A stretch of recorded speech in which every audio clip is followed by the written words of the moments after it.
Alrighty. Hello everybody. This is Kirusho here, and now, before I do begin, let us give a brief little review. In the last part, a number of things have happened. We had Deku, and Deku, he fought the Monitor.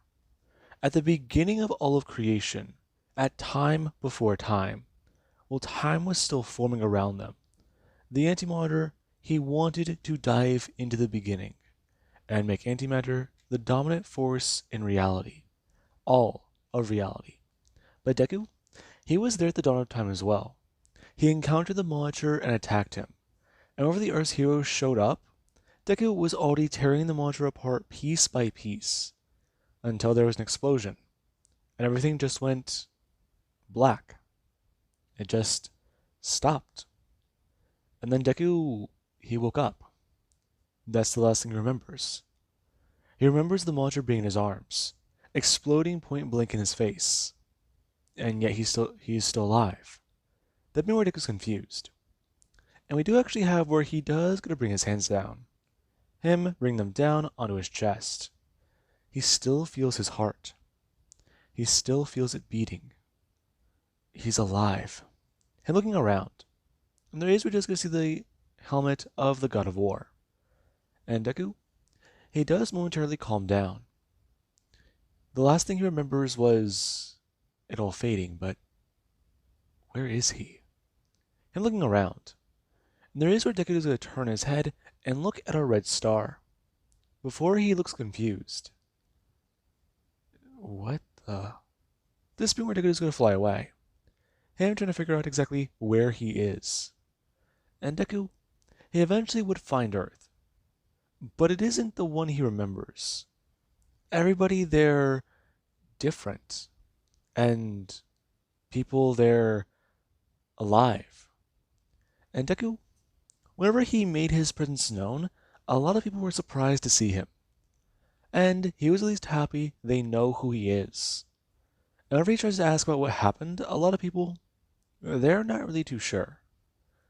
They just remember, what was it, a few weeks back? Everything just boom, and the next second they were all doing something. They have the memories in their head, and whenever they try to explain to other people what happened, some were confused and some weren't. And Deku, he hears about that. Whenever he does get the information of a few people who were there, he starts to learn quite a bit. This new Earth has everybody he's ever known. The heroes who died in his past are alive again. Dick Grayson, Wally West, Gar, Beast Boy. The original Steel is back and alive. Atlantis isn't in the desert anymore, and it's back in the ocean. And, well, that does make him concerned. He went to go see Clark. And Clark, he didn't know where Carl was. And Deku, he was mad. He wanted to get angry at Clark. But Clark tried to calm him down.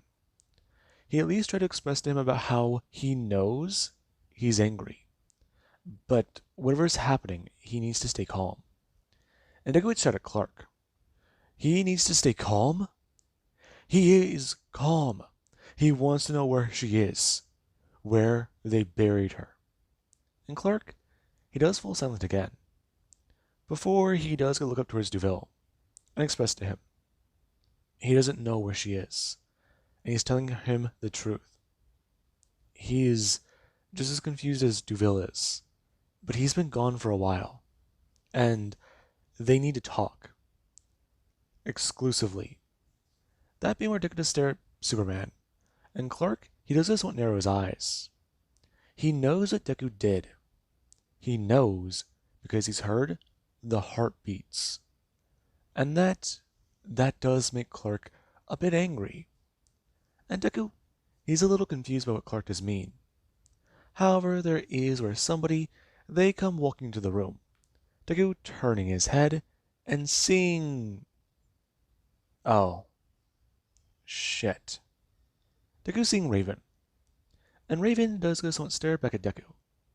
And Deku, he hears it too. There are two heartbeats from two different people. And one of the people standing there, is Raven. The other appears to be Kara from Earth 2. And Deku, he's just caught by surprise with that. And he's not too sure what to say. This being where Deku does get a turn. Him stepping forwards and gonna bring his hands up. He needs to talk to both of him disappearing and fading out of existence. And everybody, they're kinda caught off guard by that. Deku, he does go look around. And whenever he does go to look around the familiar area, he does get one turn. And there actually does stand Havinger. And Havinger, she has to at least express to Deku about what's been going on. He's been missing for a little around a month. And that does say quite a bit. He's definitely been up to a few things, but where has he been for this time? And Deku does try to at least tell Havinger about what happened. And she's kind of caught off guard. Deku, he killed the Anti-Monitor. And that means the multiverse, it's safe, but no. The pylons are still up and running, but the universes, there's still one. It doesn't make sense. Being at the dawn of creation, it made them all paradoxes. Some of them, they're not tied to the earth the same way normal people are. If this history changes, they won't be affected by it. But that's good, right? That means that their histories, they're safe. I mean, if that's the case, her is going to step forwards and express to Deku. She knows where Kara is. Kara is under the same phenomenon he is under, and some of the Earth's heroes are under as well. She wants him to know that Kara is okay, and that Kara, she is in the next room. Her daughter has been here as well, and she has also been helping care for his child. And Deku does go to turn and zoom to the next room, and there is actually Voss. Voss is going to see her father. Him walk in unexpectedly and basically blitz into the room at high speed. Her looking towards the door as she went to go look back towards her father, because he basically just reappeared and stopped. Him at least going to turn towards Voss, asking her about exactly what's been going on with Kara and how her condition is. And Voss has stared her dad a bit more angrily, before going to shout back at him about what's been happening, about what's been going on this last month. I mean, she heard about what's going on. She heard what's going on. And Kara, her mother, I guess, she heard the slip. She heard them say it out loud.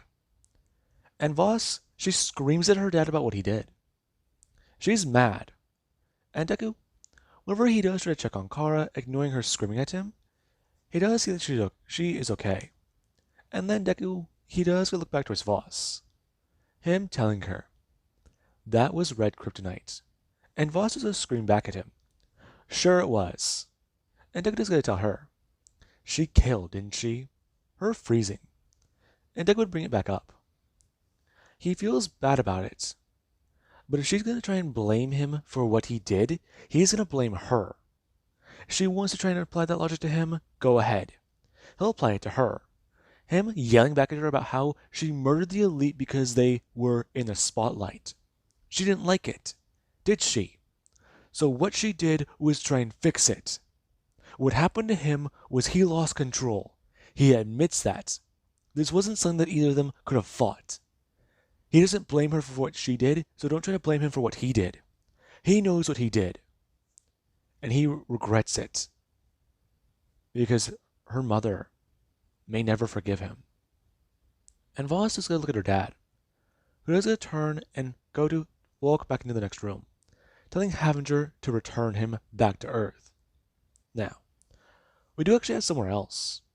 Right now, we have the Earth 2 Superman, and we have many of the other people who were at the dawn of time. It was very interesting. They had to retreat the blast would have consumed them, and their existence fading?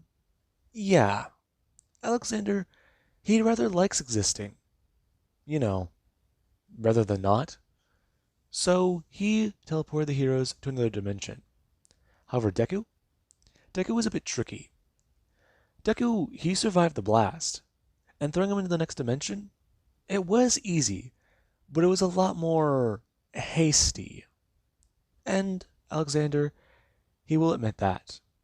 And Deku, he does gonna fly back down to Earth, where the world, they're unaware as to what happened. And the Earth's heroes, they go about their day normally. Some, however, are also still affected by this. But they need to deal with that on their own. Because there are some more permanent consequences at hand. And Deku, he does head somewhere where no one will find him. He hopes that it's still here. And whenever he does arrive, he does find the bunker. But it's empty.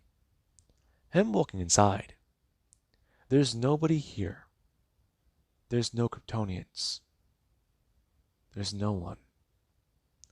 Deku getting mad. And there is where his body starts to spark with the red power. However, Deku, he does just not going to fall onto his knees. He needs to figure this all out. His friends are alive. Kara is okay. But why? Why? Deku being mad. He wants to know she'll wake up. He needs to talk to her. And Deku, he does not try to hear it. He listens to the world. Maybe there's something that can pop up. Something that can occupy his time. Something that he can do. And Deku, he does just want to get back up. Because he hears about a situation. And the Justice League, they're trying to solve that situation. Mongol came to Earth. And right now, he wants to kill. However, the Earth's heroes, they try to defend. And right now we have Batman, Superman, The Flash, Cyborg, and Shazam, who's alive again. And that's where things are a bit more different. Right now the only one not here would be Princess Diana. And the Earth's heroes, they try and fight off Mongol. However, things, they're very tricky. And Deku doesn't start to hear it. He hears Superman being knocked around. He hears Clark being punched over and over. And he does try to think. As he has got to turn, and at least got to throw out his mind. Him screaming at Clark to get back up and fight. And Clark right now, he does somewhat going to turn his head. He felt something off before he's clocked across the face because he looked away from his opponent. Rule 1 of Fight Club. Now, that is where Clark he was. He looked away from his opponent and broke the first rule of a good fight. A good fist fight, even. No, nothing is off the table. And you can fight dirty. Then again, if you do fight dirty, people, they might fight dirty even worse. They might make things bad. And Superman, he currently does lay there on the ground. As Mongol, he does get a look around. He has a few ideas about what to do. But that is where things, they're complicated. And Mongol, right now, is going to turn around. Him, because Deku tapped on his shoulder. Mongol turning and looking directly at Duville. Before, he does at least throw out a fist and smash it across Deku's face. However, Mongol, he does going to pull back his hand. And it's in pain. And Deku does still stand there. As the man, he looks back up towards Deku. Deku going to bring his hands together and smash them together on Mongol's head. And there actually is Clark, who he saw Deku just effortlessly kill that monster. As Clark does go look at Deku, who shows the red rage. He shows that he's angry. But then Deku is going to look back towards Clark and then going to turn around. I'm going to fly away. And Superman, yeah, that was not normal. And Batman, he's even more concerned. Because that was Duville Zod, right? Him having his memory altered because of the new timeline. So if I do that where characters don't know who he is, that's why. They were not at the dawn of time.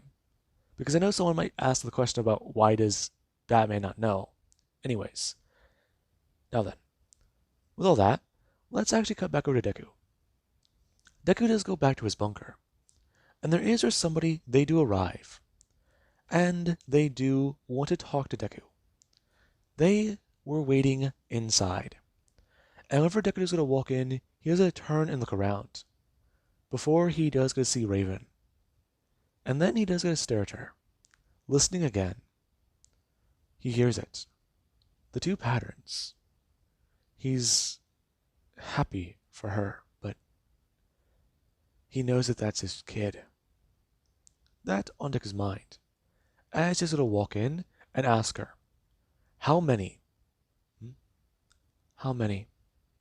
How many did I... You know what I mean. I'm sorry, Deville, but the only one of us who isn't is Queen Hippolyta.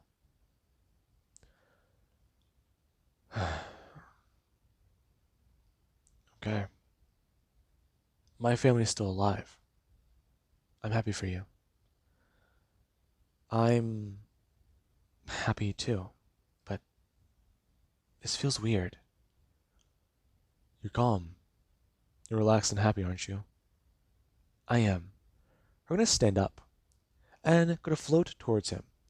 Deku is seeing her cape move backwards and start to float upwards into the air, as she does at least try to express. She wants him to know. She and everybody else, they don't blame him. They all knew what they were doing. He didn't. But she wants to talk to him as well about something else. Deku, he came to her asking for power. Does he remember that? And Deku would tell Raven. He remembers all of it. Everything. And Raven's face does somewhat turn a little bit red. Because if he remembers everything, then that is awkward. Deku staring at Raven, telling her, yeah, skipping over all of that, just tell him. I found the Force. It's in my father's dimension. He's gone now, and it's up for grabs. There's a war in that dimension. And a lot of people, they're concerned. Why? Because whoever holds that power, they rule that dimension. Duvel, I'm not sure of it. The dimension, open the door. What? Open the portal. I'll go. I need something to fight. Duvel, this is dangerous. I'm going to go back to Azarath. You're willing to come with me. We'll teach you what I can to keep you safe in that dimension. Magic will still... No, it won't. What? Waller activated a protocol. She made a deal with a dark demon or something. I need to see if she's still alive in this universe. I think she is. But what do you mean? I don't have any weaknesses anymore, Raven. Kryptonite, red sun energy, and, well, magic. All it took was the lives of a whole department. So, throw me in the door. While I still can control myself. Raven a bit more surprised. He's getting more and more soft-spoken. But he's mad. And Raven doesn't want to step forwards, pulling Deku into a hug, expressing how he's been a good friend along the way. Sure, Raven. Well, I don't want to call you that. We aren't together. I know. We just bumped uglies once. We're friends, jackass, but It was more than once. Please don't remind me. Right. We're even going to open the door and express. She'll be in Azrath. He needs to remember. Hurley's going to reach out for his hand. I'm going to bring something up onto his wrist. This device here, it is a magical beacon. If he does have it get lost, then he might get stuck in that dimension. If it stops responding, she'll open a door and try to find him. But she won't make any promises. She has certain privileges on that plane, but she doesn't have total control of it. Not yet. And Raven, yeah. She does get at least open the door for Deku. Deku stepping inside as the portal is closed behind him. And Deku does get to look around. Before, he does get to see an army of demons rush towards him in a wave. And Deku, he is going to put the little helmet outstretched in his hands. He stares at it. He's going to gain more power. I'll make sure to wake Kara up. If the monitor wanted to rebuild reality with darkness in mind, Deku turning it around. I'm going to slip it onto his head. He'll rebuild it with light. He'll make sure everyone he cares for won't die again. He's been given a second chance, and he is going to use it.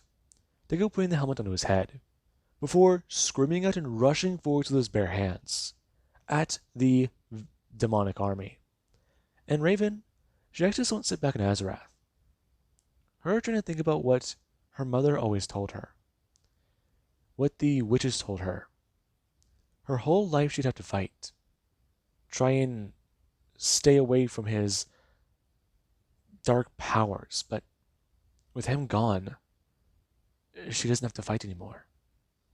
And she's able to have a normal life. But no. Maybe not. That being on her mind, she's worried. If this new Earth is tied to that dimension, is it tied to alternate versions of it? Does her father exist outside of reality, or is he just a universal constant? That's where she does worry about. If Deku meets her father there, a lot of bad things can happen. And right now, we do actually have over with Billy Batson. He flies high above the sky. He is ready. He is going to save the world. Those are his plans. Those are the things he wants to do. I did bite my tongue. Anyways, Billy wants to save the world and make sure it's a better place, just like Superman would. However, there actually is over with the Spectre. Who? He does one very simple thing. He kills the wizard Shazam. And Billy Batson? He feels his connection to his powers sever as he starts to fall from the sky. Now, with that out of the way, and that being said, I do hope you guys enjoyed and have an amazing day. I'll catch you guys in the next part.